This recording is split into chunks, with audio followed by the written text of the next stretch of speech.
Hello and welcome to Birdview and Easy Projects.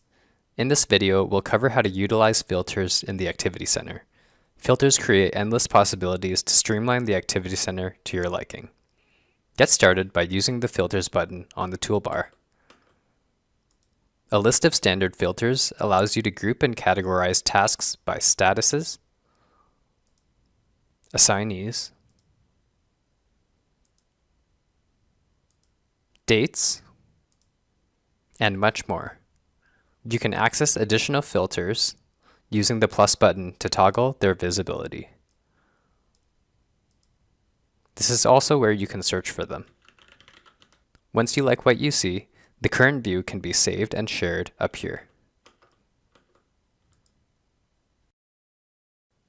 Lastly, click the eraser icon to clear all filters for a holistic overview. Please visit our other training videos for more information on how to use Easy Projects. Thank you and have a great day.